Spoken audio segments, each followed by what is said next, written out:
Comme je l'ai annoncé au début de cette émission, notre invité, c'est Franck Kiniva, expert en gouvernance locale. Bonjour, Monsieur Kiniva. Bonjour. Bienvenue sur Actu Matin. Alors Merci. avec vous, on va parler de cette galère des secrétaires exécutifs et des DAF, de plus en plus maintenant fragilisés au niveau des communes. Mais avant, on va dire deux mots. C'est tellement que vous aviez suivi nos échanges sur les inondations, puisque les communes sont les premières touchées. Partout, on prévient que les eaux arrivent. Les premières instances qui vont être touchées, ce sont bien évidemment les communes. Pensez-vous qu'elles sont outillées aujourd'hui vraiment pour faire face, ne serait-ce qu'à catastrophe comme on a connu en 2010? Merci. Je pense que la gestion des inondations a évolué dans notre pays. Depuis l'État central, progressivement, on a intégré les communes avec, disons, les plans ORSEC, les plans de contingence qui ont été élaborés au niveau des collectivités territoriales et qui prévoient la méthodologie, les actions à poser en cas d'augmentation du niveau d'alerte. Donc aujourd'hui, il y a un secrétariat permanent qui gère le système d'alerte précoce. Parce que depuis 2010, en 2010, on a connu les pires inondations au Bénin où il y a eu assez de morts, assez de dégâts. Une cinquantaine. Exactement. Donc, c'est depuis cette date que non seulement l'État s'est renforcé par rapport à la gestion des inondations, mais aussi les collectivités territoriales ont été intégrées dans le dispositif. Mais ce qui reste, c'est que il y a deux éléments qu'il faut améliorer. C'est que, premièrement, il y a des ouvrages qui dépassent vraiment... dont la réalisation dépasse un peu le niveau taille, communal. oui. Et donc, il faut véritablement qu'on travaille à cela et qu'en mettant en place ces ouvrages-là, qu'on puisse aussi permettre, disons, aux communes d'avoir les moyens de déplacer les populations qui sont dans ce qu'on appelle le nid de l'eau. Un déplacement temporaire ou un déplacement définitif. C'est-à-dire une réinstallation carrément. Une réinstallation pour que les couloirs de circulation de l'eau soient dégagés. Et maintenant, il faut aussi que des ressources soient mobilisées pour la mise en œuvre, disons, des plans de contingence, parce qu'il faut, en cas d'inondation, lorsque l'alerte est donnée, il faut déplacer les gens, il faut faire la sensibilisation, ce qui nécessite des ressources. Et je pense que si ce dispositif-là est là, on serait dans le contrôle de ce qui est réaliste, de ce qui est prévisible. Maintenant, en matière de catastrophes naturelles, il y a des dimensions qui échappent toujours à l'homme. Absolument. Vous voyez, dans les grandes démocraties, dans les pays avancés, il y a toujours des cyclones, il y a toujours des événements qui montrent l'Europe est en train de connaître... voilà, ce qui a été prévu n'est pas à la hauteur. Parfois, Météo France est surpris. J'ai l'impression que... vous occultez ou que vous n'êtes pas informé de ce procès qu'on fait quand même au plan de contingence. Pour vous, c'est vraiment des documents adéquats, adaptés pour répondre en cas de besoin là. On a l'impression même que ailleurs, si l'actualisation n'a pas pris du temps, parce que faute de moyens, c'est que plus loin, on n'a peut-être pas, je dois dire, les moyens techniques et le personnel qu'il faut pour l'actualiser. Et du coup, on a un document qui est là, élaboré, mais qui est en total déphasage avec l'actualité sur le terrain. Vous savez, ce qui vient des partenaires parfois pose un problème d'appropriation au niveau des collectivités territoriales. Ce n'est pas les plans en eux-mêmes qui ont de problème, mais c'est, disons, leur appropriation par les services communaux. Aujourd'hui, il y a une réorganisation qui fait que ce volet-là est transféré au maire. Ça fait partie des compétences propres du maire. Donc, il faudrait véritablement que les communes s'approprient ces mécanismes et savent que... que c'est avec les cadres qu'on a élaboré le document. Oui, mais ce que je veux dire, c'est qu'il faut que ce soit dans le plan annuel d'investissement, dans le budget de la commune, qu'on puisse retracer des ressources, parce qu'on sait que chaque année ou chaque 2 ans, le phénomène se produit. Donc, à partir de ce moment, il faudrait que les services communaux puissent travailler. C'est là où il y a la synergie entre l'État, la préfecture et les collectivités territoriales. Donc, il faudrait que le dispositif, ce n'est pas un document qui règle le problème, mais c'est la mise en œuvre du document. Et donc, actualiser un document, ce n'est pas les partenaires qui doivent le faire, mais c'est fondamentalement les collectivités territoriales. Et il faut que cette culture-là, tout ce qui peut entraîner des pertes en vies humaines, il faudrait que les collectivités territoriales donnent priorité à cela. Et donc, vous voyez, même les questions d'accidents de circulation, les collectivités territoriales sont interpellées. Hein? Les inondations, les dégâts et autres. Il faudrait qu'on puisse mener la réflexion au niveau des collectivités territoriales pour que chaque année, on puisse prévoir dans le budget des ressources, quitte à solliciter un complément de l'État ou des partenaires. Mais si on laisse tout ce volet important aux partenaires et à l'État, c'est un problème. Donc, réinventer les territoires dont nous parlons, c'est un tout.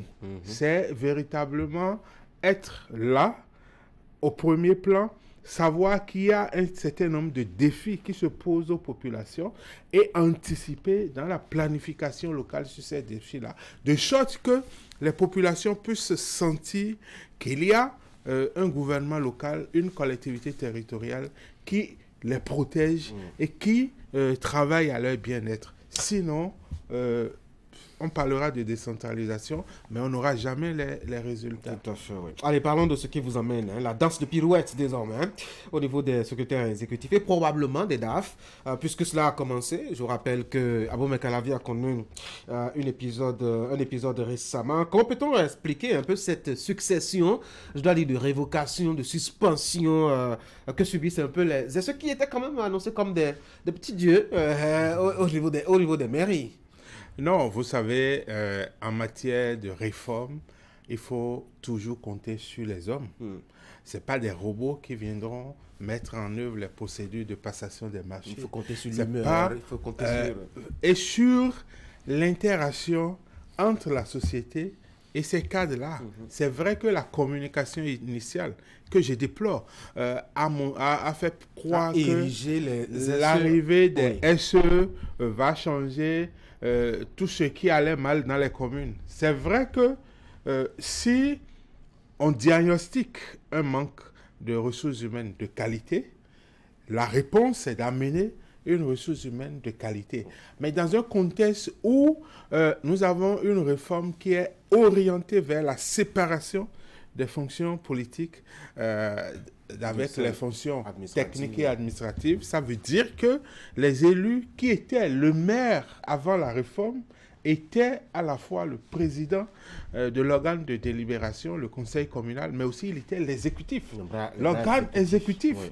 Donc il avait la gestion du budget, il avait la signature des documents, il avait les nominations simples et les nominations aux emplois communaux, il avait la représentation, autant de choses qui ont été retirées au maire au profit du secrétaire exécutif. Donc ce n'est pas simple de venir dans un environnement où il y avait déjà un certain nombre de comportements et de penser pouvoir changer radicalement les choses si vous n'avez pas la méthodologie, si vous n'avez pas les prérequis aussi. Donc si aujourd'hui on vit cette situation au niveau des collectivités territoriales, c'est d'abord parce qu'il y a un dispositif contre l'impunité. Par le passé, des choses graves ont été observées au niveau des communes, mais c'était difficile de sanctionner. Aujourd'hui, ces faits-là sont connus parce qu'il y a une cellule qui suit, qui contrôle et qui interagit par rapport à ces éléments-là. Mais moi, mon souci, ce n'est pas la sanction. Mon souci, c'est la qualité, disons, de la gouvernance au niveau des collectivités territoriales. Et je pense que fondamentalement, là où le problème a commencé, c'est, disons, on n'est pas dans une série du FBI, mais c'est le profilage qui, moi, me pose problème. Le profilage des SE? Le profilage était ouvert. Oui. Vous voyez des gestionnaires de ressources humaines qui sont dedans. Vous voyez des techniciens de la chose financière. des impôts, etc., etc. Donc, c'est un profilage qui a été ouvert. Pendant que nous avions, au niveau des collectivités territoriales, des personnes qui ont non seulement le profil, mais qui ont en surplus l'expérience. Et la connaissance du milieu. Et la connaissance du milieu. Donc, je pense que cette réforme ne connaîtrait le pas... Le souci d'aller chercher ailleurs quelqu'un qui est étranger au territoire, à la commune, a peut-être un intérêt. La collusion qu'on a observée entre les fils d'une même commune, pour parfois même, je dois dire, entrer dans une gabegie sauvage au niveau donc des ressources de la commune, peut expliquer justement ce choix-là, non? Non, ce n'est pas ce choix que je remets en cause. C'est-à-dire, on avait des dizaines de cadres au niveau de la commune. Au niveau de certaines communes qui avaient le profil et qui avaient en plus du profil l'expérience. Et moi, je les voyais redéployer dans d'autres communes. Okay. Et donc, ils auraient apporté dans un milieu qui n'est pas leur milieu traditionnel, ils auraient pu apporter, disons, leur expertise, leur connaissance de la chose communale, et ça nous aurait évité ces soucis que nous avons aujourd'hui. Parce que si vous regardez globalement les secrétaires exécutifs qui sont en difficulté aujourd'hui, c'est lié à la gestion de la ressource financière. Okay. Donc, les marchés, d'une part, les finances et les ressources propres. À Ouida, c'est essentiellement lié à la gestion des carrières, de sable. À la mobilisation des ressources propres. C'est vrai qu'il y a des éléments qui ont été évoqués par rapport au respect du schéma directeur d'aménagement communal en ce qui concerne l'occupation des sols qui n'est pas respectée, mais c'est toujours lié à la gestion des carrières. Ailleurs, ils ont reproché, par exemple, enfin, on n'a pas reproché, ailleurs, pardon, où le mécanisme semble un peu grincé parce qu'il y a quelques soucis de grains de sable dedans. On a l'impression que le rapport, ou les rapports avec le maire n'est pas du tout facile, et cela complique aussi les choses. Oui, parce que quoi qu'on dise, c'est les élus, c'est les maires, les adjoints au maire et autres qui portent la vision, qui ont une vision du développement de leur commune. Et donc, on met à leur disposition des cadres qui vont les aider à opérationnaliser cette vision. Et dans ce partage de responsabilités, il faut une synergie d'action. Il faut une synergie d'autant plus que les maires sont ceux qui maîtrisent le terrain, ceux qui ont les éléments d'appréciation dont les cadres ont besoin. Maintenant, il y a un organe qui permet de faire cette jonction entre le politique et le technique, c'est le conseil de supervision. Mais c'est encore un outil qui n'est pas encore bien maîtrisé. Oui, c'est très politique. Oui, c'est très politique, c'est bien, mais il faut que les maires, les adjoints aux maires et les présidents de commission qui siègent à ce niveau puissent jouer valablement leur rôle. C'est là où... Quel réajustement faut-il faire aujourd'hui? Parce qu'on a l'impression que, exactement comme on l'a observé avec la première mandature des NER, avec des déboulonnements successifs, qu'on va aussi à ce rythme-là, ma foi, et espérons que ce ne sera pas le cas, déboulonner les 77 et ceux qui sont installés. Non, je pense qu'on est dans un contexte beaucoup amélioré par rapport à ce contexte de 2003 que vous évoquez, où il n'y avait pas la ressource humaine. Aujourd'hui, cette réforme quand même, il y a de positifs, beaucoup de positifs dans cette réforme. C'est-à-dire séparer les fonctions politique des fonctions techniques et administratives, c'est pas mauvais, mais c'est le décrochage qui est un peu très fort. Deuxièmement, envoyer dans chaque commune 7 cadres Bac plus 5, c'est quand même fort. Je ne connais pas dans la sous-région des communes qui ont bénéficié de cet apport d'un coup. Donc, on a 7 cadres Bac plus 5 qui animent essentiellement chacune des 77 communes. C'est vrai, les grandes communes comme Cotonou et autres avaient déjà ce niveau de ressources humaines. Mais ça, c'est extrêmement important. Maintenant, il faut compléter.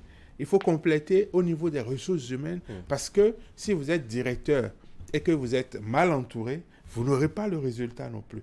Le secrétaire exécutif aujourd'hui, la loi le désigne comme celui qui est responsable devant la loi, devant le conseil de supervision, le seul.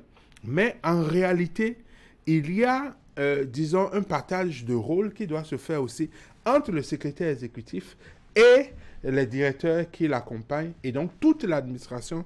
Ce que la cellule de contrôle et de suivi fait au secrétaire exécutif, le secrétaire exécutif devrait anticiper et faire la même chose avec ses directeurs, c'est-à-dire les mettre au travail résolument, les amener à donner les résultats attendus pour que lui, en tant que coordonnateur, en tant que celui qui orchestre le fonctionnement des services municipaux, puisse avoir les résultats. Donc, il y a une dimension, disons, de management, du secrétaire exécutif qui lui permet d'avoir un droit de regard. C'est vrai qu'au niveau de la PRMP, il y a des limites, mais il faut. C'est pour ça que je dis que le profilage a été trop ouvert. Et donc, il leur faut du temps, surtout que les outils, disons, les outils de gestion ne sont pas à leur disposition. Donc, il leur faut travailler à avoir ces outils-là. On peut dire que les DAF, c'est la prochaine cible? Non, les DAF, globalement, n'ont pas une responsabilité aussi sensible que les secrétaires exécutifs. Les secrétaires exécutifs concentrent l'ensemble du fonctionnement de l'administration communale et donc, très facilement, on peut trouver des choses à leur reprocher. Donc, et aussi, vous savez, l'impatience, l'absence du résultat. Si vous regardez nos communes aujourd'hui, vous voyez à peu près des budgets qui ressemblent à des budgets avant la réforme. Vous voyez, les mêmes problèmes sont soulevés par les populations, n'ont pas de solution. Et donc ça, tant que les SE ne vont pas rentrer direct pour changer les choses au niveau des communes, et ils seront toujours sur la sellette. Et le premier élément pour moi, pour comprendre que les SE ont compris leur mission, c'est véritablement en matière de budget. Il faut que les budgets changent. Il ne faut pas qu'on passe d'une année à l'autre en ajustant juste dans les mêmes budgets, mais il faut des budgets qui innovent et qui apportent des solutions concrètes aux problèmes des populations. Dès que les SE vont rentrer dans cette dynamique, vous verrez même que les maires seront d'accord avec ces SE-là et vont comprendre que ces SE-là leur apportent un plus. Parce que le politique, le maire, il a un mandat et il doit retourner devant les électeurs. Donc, il a besoin de résultats. Franck Inouva, merci beaucoup d'être venu sur Actu Matin. Merci à vous pour l'invitation. Je rappelle que vous êtes expert en gouvernance locale. Merci de venir partager quelques avis avec nous sur la situation des secrétaires exécutifs dans les communes. Quelques 5 ont été déchargés pour des raisons diverses.